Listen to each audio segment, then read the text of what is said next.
Roman Reigns could be in hot water after tonight's comments, but will he be in prime water? Because WB have found a brand new sponsor and it's going to be in the ring at every single premium live event until the end of time. Welcome back to Folk Wrestling. I'm not quite sure if that's the smartest idea from WWE to have a prime water bottle in the ring. I mean, WrestleMania, The Rock is going to be having this match and they're going to have that in the middle of the ring. It's very weird, isn't it, that they've actually went ahead with this sponsor, in my opinion. But we're going to have to start with that, and we kick off with Logan Paul, Randy Orton, and KSI segment. I actually thought this was a decent way to start off the show, and essentially what it was the announcement of this. It's talking about how it's been 2 years since his WWE debut, which of course took place in Dallas at that WrestleMania. KSI, he came up the whole way for England to make this happen. Randy Orton's music plays, but then Logan Paul escapes the RKO. KSI turns into it, gets hit with an RKO. Pretty good, sold it pretty well. KSI. Orton starts drinking the Prime. He's like, "Hey, that's pretty good." Then he starts pouring the Prime, the bottle of Prime. Damn it, all over KSI. But Randy Orton, he can stay in the ring because up next it's Orton and Kevin Owens against Austin Theory and the main man, Grayson Waller.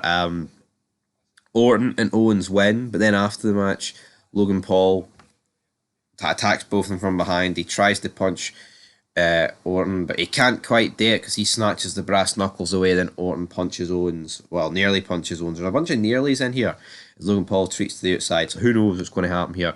We then get a video recap of Damage Control's beatdown of Bayley last week, and then we get like the previous months and the build up to this. Bayley does a sit-down interview.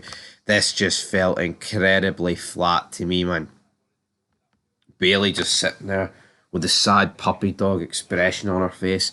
I don't know. She looked like her body was swollen here. She was sitting. It looks like she got stung by like 1,000 hornets and wasps and bees, man. Sitting there like an inflatable fucking dog or something. I don't even know what was going on with Bayley here. But yeah, Bayley won the Royal Rumble. Should she not be on the posters instead of Bianca Belair? No, apparently. Should Io Sky not be? It's racism against Io Sky. That's what it is. WWE, they don't want to put the Japanese talent on the posters. It's a disgrace. It's a catastrophe. Up next, Bobby Lashley took on Karrion Kross. And I'm cross because I had to sit through this match. I near fell asleep watching this last night. Don't worry, folks. I did fall asleep during the show at some point. Whatever point I can't remember. Well, actually, I will be able to remember. We'll find out. I actually just hate this in professional wrestling these days, where Bobby Lashley's about to do a move to Karrion Kross on the ring apron or the ring post, and he can't do it because Scarlett Bordeaux's in the way. Oh no, big bad Scarlett! You know, big bad Scarlett. It's 7'3". Bobby Lashley scared of. It's fucking embarrassing. Then you've got the Street Profits coming out and the Authors of Pain doing awful moves to each other. Everything here just sucked. Bobby Lashley does win via disqualification. This match was abysmal. And if this is setting up for a multi-man match at Mania, whatever night it's on, I might not watch. Put it that way. We then had, what did we have up next? We had Bianca Belair and Naomi joking backstage that Bayley deserves this, but then Naomi's like, no, she doesn't. Belair's like, yeah, she does. Well, you know what? You don't deserve to be on the poster of the WWE game, bitch.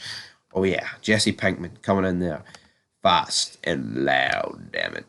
Elektra Lopez then starts making of Dragon Lee backstage because he's trying to pretend to be Rey Mysterio.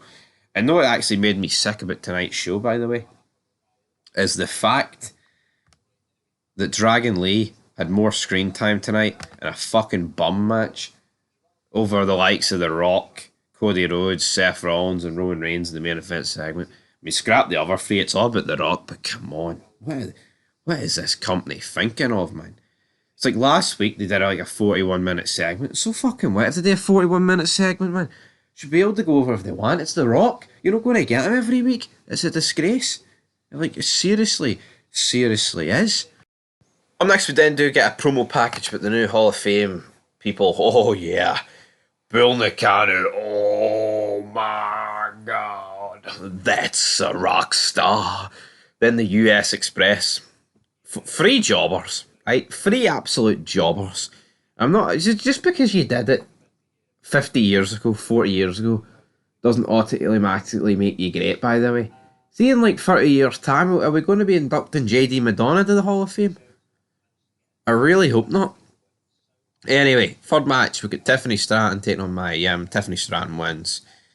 Correct decision here, WWE. You got the job done. Whenever an AJ Styles promo, he's like, this is for LA Knight. I'm going to break it down for you. I am the phenomenal choice for the job. I'm going to batter you. So I think this is a good Mania level singles match at Mania, folks. Absolutely. LA Knight then storms a boot backstage. He destroys a television monitor in the backstage area. He then calls AJ Styles bored. He's like, be a man. Yeah. Show up. Yeah. Next week. Yeah. Willie, I'm not too convinced. We then have Dragon Lee taking on Angel Garza. This is where I fell asleep. I'll be honest. I fell asleep. This is just boring, man. Who cares? We both fell asleep, man. Is he sitting here trying to watch this? Fell asleep, man. They woke up with a broken freaking neck.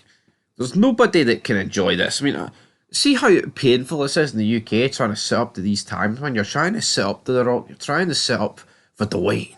Diarrhea Dwayne. And all I get in return is diarrhea, because all you get is Dragon Lee against Angel Garza, which is just Job Squad City, folks. Sorry to burst anyone's bubbles, but that's exactly what it is. Absolute mince on a plate. And I'll let you know, I'm no the biggest fan of mince, alright? This was absolute mince. Make no mistake about it. Dragon Lee ends up picking up the victory. Rey Mysterio has announced that he will return next week. We then get a Damage Control promo, which 3/4 of the members can't speak English. Dakota Kai says her bit. Then we have the Japanese part, of course. They can't talk. If you were smarter, you would have seen it coming faster. It was easy to manipulate you, and it always has been. You were never part of our vision. It was IO era from day one. Dakota Kai, good day, mate. But oh, boo-hoo, Bailey. Your Foster's good call. You put your heart in the damn Damage Control. Yeah. Honestly, it's just awful. So even Dakota Kai's, a million miles the best talker in your group, then you've got problems. And see, people like, you can't put an accent on for the Japanese wrestlers. Aye, we can. Alright, what's the difference between putting an accent on for the Japanese wrestlers, the Australian wrestlers, or the Scottish wrestlers? See the amount of times you hear people put on like a Scottish or an Irish accent in imitation, like trying to be Conor McGregor or trying to be fucking Mel Gibson. None of us cry racism or any of that pish, right? So see anyone that tries to even spin that narrative, see that big white button underneath Fog Wrestling? You can click unsubscribe and you can fuck off. How about that? Alright, folks. Anyway, let's move into the reason why we're all here. The Bloodline, Cody Rhodes, Seth Rollins segment. Cody Rhodes comes out. Roman Reigns comes out. Dallas, Texas, acknowledge us. Then The Rock comes out. New Titantron, new Electric, new Lightning, whatever. Cody Rhodes and Seth Rollins then make their way out for the crowd. And in a 21-minute segment, about 10 minutes of it was the entrances. Cody Rhodes then takes the mic, talks about how it's such a privilege to be here, standing in the ring with these people. He's like, so here's the answer to your challenge. And then The Rock's like, hey, you shut your mouth right now, boy. You shut your mouth. Rock just fucking buries him. The Rock talks, right? And you listen. Seth Rollins then says, well, you shut the hell up. We accept. Then Roman Reigns like, are you going to let this guy talk for you, Cody Rhodes? This fucking cross-dresser, which is a great line, by the way, for Roman Reigns. But everyone, oh, this is so disrespectful. This is so... You can't say those things in 2024. Absolute jobbers.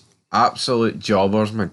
You'll never get a good wrestler again in Ruthless Grit because the world's gone woke, and some of the biggest lefties and liberals and wokeists out there love this pish excuse called professional wrestling. He says the story's over. The Rock's like, it is over, and let The Rock tell you something. And The Rock tell you something. You walking clown emoji piece of shit. You shut your mouth and listen to The Rock, because it goes down like this. The Rock will do everything in his power to make sure you don't win, to make sure that title goes away. The Rock is the director of TKO, which means I own this business. Damn it, I'm your boss. Yeah, you're 20 years younger than your siblings, isn't that right? You know why? Because you were a mistake. Let him go. And Cody slaps The Rock in the face as the show goes off the air. Yeah, that's actually a pretty good line for The Rock though. But you're 20 years younger than your siblings because you were a mistake, and you know what? More often than not, when that actually happens, you're a mistake. Anyway, guys, that's it for SmackDown. I thought it started strong. I thought the ending was great, but it wasn't very long. But yeah, I'll give SmackDown a 3 out of 10. Till next time, peace.